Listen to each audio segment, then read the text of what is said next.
Though with the Hylos and Gatot, I mean, for Team Liquid, they have this chance to just go flank and box in RRQ with the Avatar of the Guardian. That's great. And now they can also double down and use the Glorious Pathway to catch RRQ. So if RRQ can't really bring the fight towards Team Liquid, that's going to be a difficult situation to be in. So I think they're going to be forced to play a certain way right here to try and use that mid lane dominance to try and do something. So will RRQ be able to do it? Ladies and gentlemen, our opening game in the rematch of the Grand Finals between the Kings of Kings and the Cavalry. RRQ TLID Game 1. Let's get into the Land of Dawn. Immediately you can hear "Let's go Liquid" chanted right behind us right here. But all across for RRQ as well.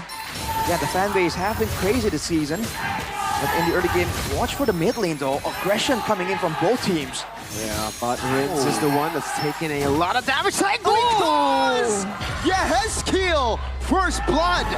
Very nice opening. It'll help Hezkiel with the stacks as well. Understandably so, Sicilian does dearly need it. Did you think the emblems played a part in that aggression? Well, for the most part, it's just tenacities, right? Even Rins, knowing he's on the Tushin, goes for the tenacity with the agility to try and help with the chase potential as well. I feel like it was a bit too aggressive right there, especially with Weedy being on the Hylos. The Hylos does a surprisingly high amount of damage in the early game. And there's 3 tenacities for the side of Team Liquid. So they're fully expecting this brawl style to continue. But look at the damage coming out of Toy, man. And the lane is still pushing. Okay, meanwhile for the talent predictions, it looks like it's... Is this a fair split? No. Oh, it's just me. It's only Eterna. This is gonna be on TikTok. If they win, right? Probably. If Liquid win. Hey. They're looking good right now. Yeah, Hezkiel Let's skip it, yeah. got the lead. There you go, there you go. That's something that they can work with, obviously. But again, right, RRQ, they're also, like Arashi mentioned earlier on before the game begun. Wait a second though, IDOK getting caught a little bit low here. We're forced to kind of retreat from that. But again, RRQ are on a time bomb. TLID with the Sicilian should be able to scale really well into the later stage of the game.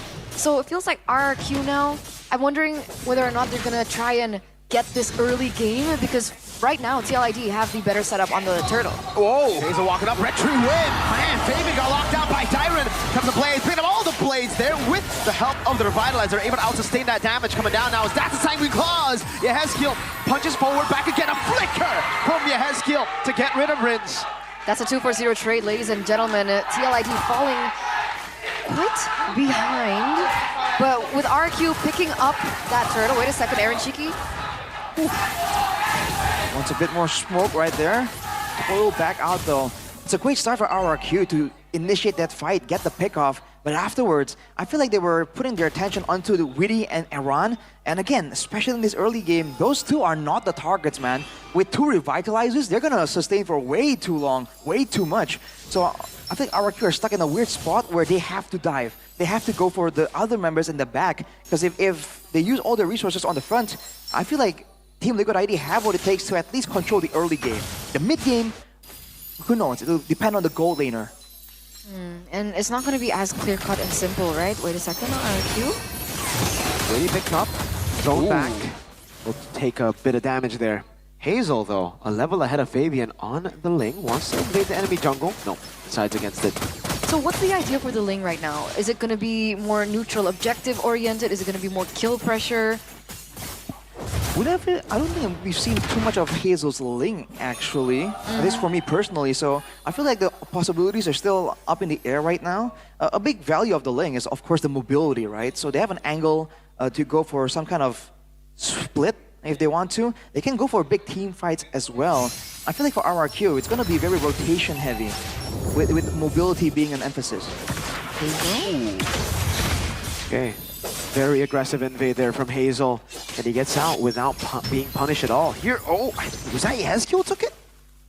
We don't really make it out properly, but yeah, you can see that even though in theory the Ling is supposed to shine later on in the game, with that mid lane pressure, with IDOK being so aggressive, they're actually getting a lot of chances to invade right here. And now RRQ are the first to the turtle pit. Can they do something though? Can they make their move before Team Liquid ID gets in position?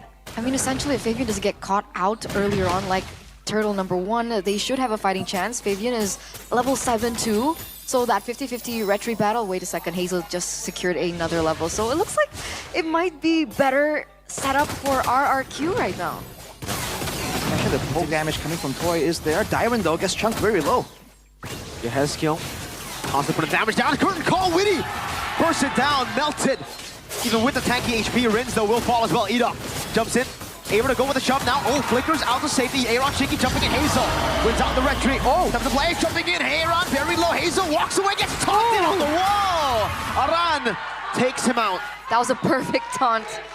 That was a perfect taunt. That's a 2-0 trade. Technically 2-for-1 trade as RRQ was able to secure the neutral objective. Again, a very similar story to Turtle number 1. That's concerning right there. RRQ always kind of falling short in the pickoff game, even though in theory they do have a lot of damage at their disposal still. But for Hazel, I felt like there was a weird moment right there where with the Tempest of Blades where he finished the initial animation and he kind of stood still for a while. But RRQ already active trying to get around. Great implosion with a shove too. Now the pickup as Toy gets the kill. Sky Piercer, first stack of the game. Up top, TLID with the response. A turret as well, but no kills. All right, biggest question here, who's supposed to win the lane? Granger or Harrod? Level 1 to 4, it is the Granger. And then once Harrod picks up some more items, then he can start to make it a skill matchup. Are we at that point yet for Aaron Shiki? Gotta take a look at the items. I think, yes, yeah. He should be Starlium side already. Yeah, just the Starlium against the Hunter Strike and the Sky Piercer for Toy. Because Toy is 1,000 gold ahead of Aaron Shiki right now. Especially after that sequence, I feel like RRQ timed it well. The moment where, as a Harriet, you might want to try and start an outplay. RRQ, go for the play and pressure Team Liquid ID away and kind of end the laning phase. Everyone's just moving around randomly right now. IDOK though. He's able to get away for now. Witty goes in. Sanguine Claw pulls him back as well. Whoa. That's a 3-man implosion. Purified from Aaron Shiki. Aran joins him with the AOG. Now as Witty gets caught in the current call. No kill just yet, Toy. Getting them down. That's Rins. Picking Aaron Shiki back up, who doesn't hit the Purify, but yeah, has killed. Gets the Sanguine Claws to stop what's happening up top. Fabian and Hazel hovering over the top side of the map. TLID zone away from the turret in the mid lane, and Toy will continue to siege it down with Dyron. That was unfortunate for RRQ, man. When Rins comes in with the flicker to try and secure one of those kills, Aaron Shiki is the one that got lifted up. That's the issue with the Chushin. You can't really select who to target. But with that sequence though, RRQ, they get the turtle, and they get a sizable gold advantage out of nowhere. 2.5k, more or less. Absolutely, absolutely. They're playing the map really well. I mean, one of the main things that the lane can do is the global pressure, and we see the turret actually fall in the top lane, and it didn't seem like Fabian wanted to go in for that 1v1 either. Right? It feels like Fabian actually retreated from that area. As we do have a game fact by GoPay. This marks Jushin's debut in MPL ID Season 15 after previously having a 100% ban rate. We actually talked about this a little bit in the drafting phase earlier on, but back into the game, 3.5k gold lead now for RQ, and it looks like they're continuously pressuring here. Oh no, bad position. Rins able to get out.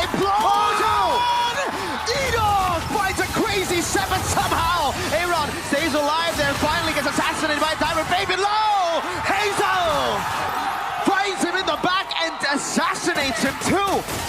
And the Kingdom goes wild in the MPL arena. 4-for-1 trade, a tower in the top lane.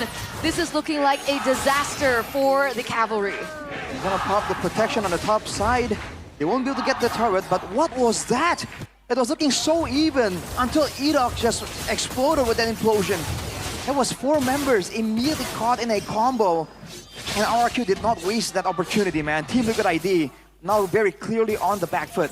They have that late game. They do have the Hezkiel that's going to scale indefinitely. But we've seen RRQ crack open the toughest of bases before. If they can maintain the gold lead, if they can maintain their control of the neutral objective, they might even try and end the game and just skip through the whole team fight to begin with. Yep, that's exactly what we're looking at right now, especially now RRQ in terms of objective control. Hazel is what, level 14 as compared to Fabian, who is at level 12. So there's a 2-level gap between both of these junglers. I don't see a way where TLID take this one.